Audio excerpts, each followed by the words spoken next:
She is clearly a lovely and charming young girl, yet every day she has to secretly hide in the warehouse of a department store. Waiting until all the staff have left, she quietly sneaks out, then sits on a bench outside to meticulously record the prices of items in the store. Before the store closes at nightfall, she hurriedly hides in the restroom again, waiting until all the employees have clocked out and left before she secretly walks out to find the items she needs on the dazzling shelves. To prepare for childbirth in advance, she carefully reads parenting books and then uses a pair of dumbbells to exercise, mimicking the movements in the book to entertain herself. Although such days are difficult, she always maintains an optimistic attitude. At least here, she won't go hungry. After her workout, she finds some food to satisfy her hunger, and then goes to the restroom to wash up. In the dead of night, she spreads a quilt directly on the floor and sleeps peacefully. However, to keep the secret that she lives here from being discovered, she needs to wake up within a specific time. So she sets several alarm clocks beside her. As soon as the alarm rings the next morning, she gets up immediately, returns all the used products to their original positions exactly as they were, and then hides in the storage room again. When the supermarket opens for business and everyone leaves the area, she quietly sneaks out. As time passed day by day, she continued this secretive life for a full 2 months.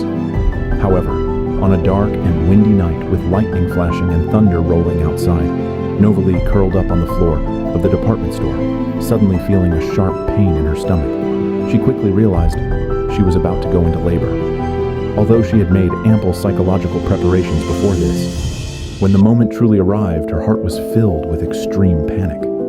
At this moment, how she wished someone could be by her side, even if just to hold her hand and give her a firm look. It would be enough to make her feel at ease. But the cruel reality was that she could only rely on herself, rely on that strong conviction of becoming a mother, to welcome this baptism of life. As time passed, the pain came surging like a tide, wave after wave. She stumbled through the aisles, wanting to find some items that could help her. But a burst of intense pain made her instantly lose her balance, and she fell heavily to the ground. At this critical moment, amidst the lightning and thunder outside, a black figure suddenly rushed out of the storm, breaking through the window like a savior. But Novalee didn't notice this at all. She just looked up and saw a number plate, and her gaze instantly froze. Out of instinct, she retreated to a corner of the rack in panic, as if this could isolate her from all danger. Because ever since she was born, whenever she saw the number 5, bad luck would befall her. Novalee's father passed away when she was 5 months old. When she was 5 years old, her mother ran off with a baseball umpire and cruelly abandoned her. When she was 15, she thought it was a turning point in her fate. But a sudden accident resulted in 55 stitches at the hospital. So, whenever Novalee saw the number 5, she had an ominous premonition. But this time, the symbol that was once regarded as bad luck quietly turned into the most critical turning point in her life. Perhaps because Novalee grew up in a broken home, she had an incomparable longing for a happy and complete family. Therefore, she couldn't wait to get a boyfriend as soon as she turned 18. Willie was a free-spirited wandering singer who, at the age of 30, still had no house, no car, and no savings. But in Novalee's eyes, these worldly labels never became the standard for judging him. On the contrary, Novalee was deeply attracted by Willie's heart, that loved life and pursued freedom, and she regarded him as her only relative in this world. So she pinned all her happiness and hope for the rest of her life on Willie, and even bravely carried his child. But Willie showed unexpected indifference and alienation towards her love. That day, Novalee was preparing to go on a long trip with Willie. Before leaving, she handed her boyfriend a camera, hoping he could help take a photo of her and her best friend as a souvenir. But Willie pressed the shutter with an almost contemptuous attitude and finished it hastily, not giving her the respect she deserved in front of her best friend at all. Even so, on the way to their destination, Novalee was still full of beautiful expectations for the future. She gently placed Willie's hand on her belly, letting him feel that subtle and magical heartbeat.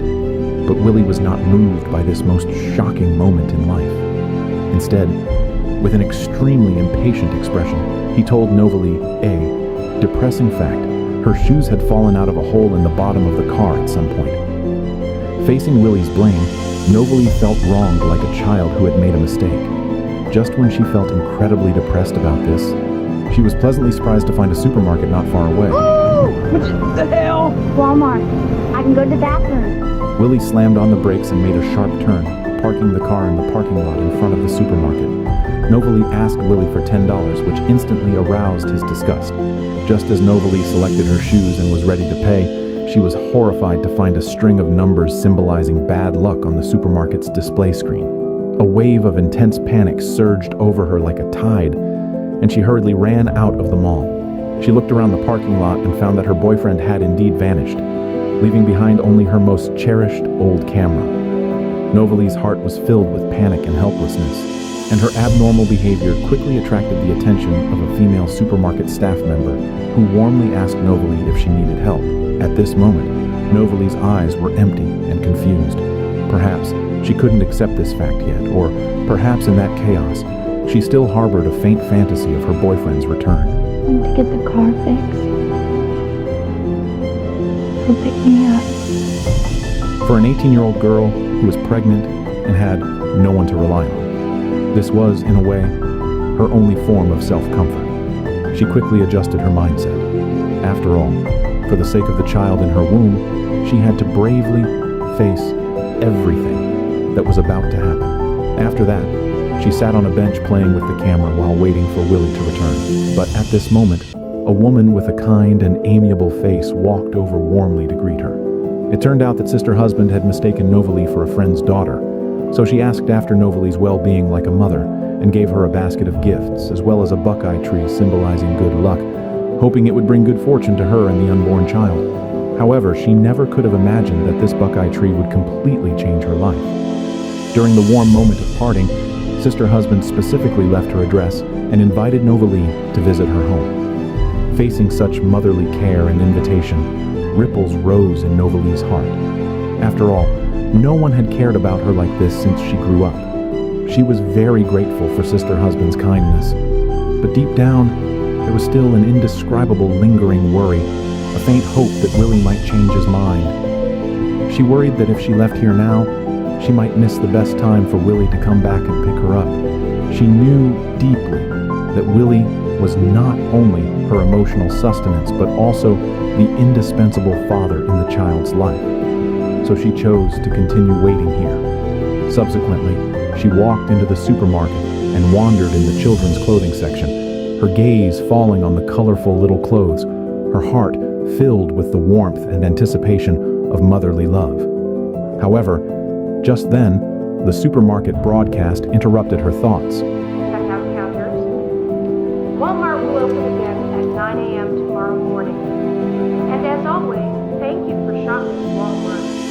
So, a bold yet helpless idea quietly sprouted in her mind. Perhaps secretly staying in the supermarket with the child was the only way to survive now. But born kind-hearted, she was by no means a greedy person who wanted to gain without effort. During the day, she would record every item she used in the supermarket at night in a notebook, hoping that one day when she could support herself, she could repay this favor doubly. But several weeks passed, and the buckeye tree that carried hope did not bring luck as they wished. Instead, it began to slowly wither.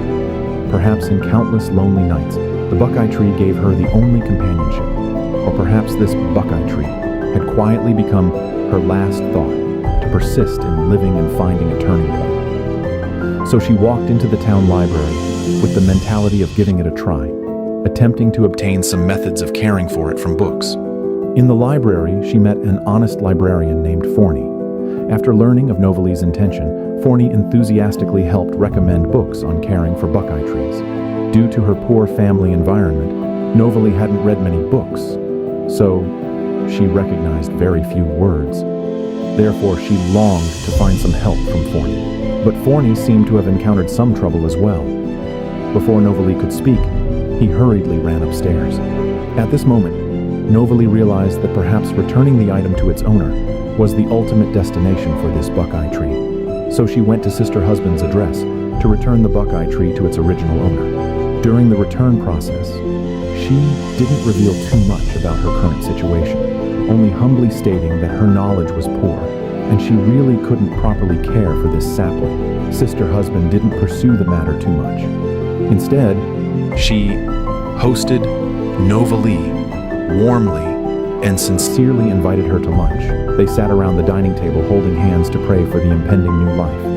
At this moment, Novalee felt the warmth and beauty of a family for the first time, and an indescribable emotion welled up in her heart. After lunch, the sunshine was just right, and the breeze was gentle. They planted the buckeye tree in the garden together. However, during the planting process, Sister husband was puzzled by Novalee's background many times and asked if she needed their help, but the kind Novalee believed they had just met by chance. The two elderly people were in the best time to enjoy their old age, and they shouldn't be burdened with life's troubles and unnecessary trouble because of a burden like her. In the end, she chose to return to the supermarket again, silently bearing all this alone. But that very night, a lightning bolt suddenly flashed across the sky. Novalee immediately felt something was wrong. What was bound to come had finally come. With a burst of severe pain, Novalee passed out. When she woke up, she found herself lying in a hospital bed. The ward was filled with flowers and various greeting cards. Just as she was feeling confused, a beautiful nurse beside her told her that her giving birth in the supermarket last night had caused a sensation in the whole town, and many enthusiastic residents had rushed over early in the morning to send blessings. Now, many media outlets were still gathered downstairs at the hospital, all eagerly waiting to interview her. Novalee was at a loss for a moment. She just wanted to know if the child was safe as soon as possible. But those pervasive media reporters quickly found her after learning that Novalee had woken up. There she is! That's the one, my mommy! However, these reporters also brought her some help. Because of the media's vigorous spread, Novalee became a household name, and her tragic experience also received attention and sympathy from people from all walks of life. So, during her recuperation in the hospital, she received donations from many caring people. But just then, a woman unexpectedly appeared in front of her. It was Novalee's mother. After not seeing each other for many years, Novalee almost didn't recognize her own mother. Even though they were close relatives, there were no waves in their hearts. However, on the surface, the mother came to care about her daughter's living conditions. But anyone with a discerning eye could see that she wanted to get some benefits from her daughter. After reuniting with her daughter, she quickly launched into her act. She detailed how much she had missed her daughter over the years, but the focus of her words always revolved around the family background of Novalee's in-laws. When she learned that Novalee was now homeless, Novalee's mother not only showed no mercy, but instead had a dismissive attitude, even trying every possible way to squeeze out her last shred of hope. To satisfy her own selfish desires, she did not hesitate to weave a magnificent lie to her biological daughter in the name of family affection. Well, I'm not in any hurry to move on. Maybe I could find a place. You and me and baby. You mean like a home? Home, apartment, whatever, till you get on your feet. I got any money. Although Novalee knew her mother's character well, she still held a glimmer of hope for family affection. After all, blood is thicker than water. She unhesitatingly took out all the donation money she had and gave it to her mother. But after getting the money, her mother's face instantly became flustered. She hurriedly tried to leave on the pretext of preparing diapers and milk powder for the baby. Before leaving, she vowed to Novalee that she would come to pick them up home on time at 9 o'clock tomorrow. But until 12 noon the next day, the mother never appeared in front of Novalee. The helpless mother and daughter were cruelly abandoned by their relative once again. Just when Novalee felt deeply helpless and depressed, a woman who was not a mother, but was like a mother, appeared in front of her like a savior. Hey! Sister husband sensed Novalee's disappointment from her expression.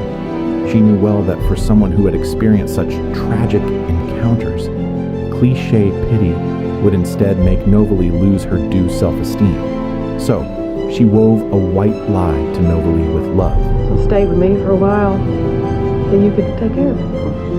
Sure help me. Okay. Just like that, Novalee got into Sister husband's car and truly had a home, in the real sense. The supermarket owner didn't pursue Novalee's responsibility either. Instead, he gave her a stable job. She also became close friends who talked about everything with the hospital nurse, Lexi. After everything settled down, she took the child to that library, wanting to thank that librarian, Forney, in person. Because she learned from her conversation with Lexi that the man in black who broke through the window on the night she gave birth in the supermarket was Forney. Because of a hurried encounter in the library, Forney was deeply attracted by Novalee's beauty and kindness.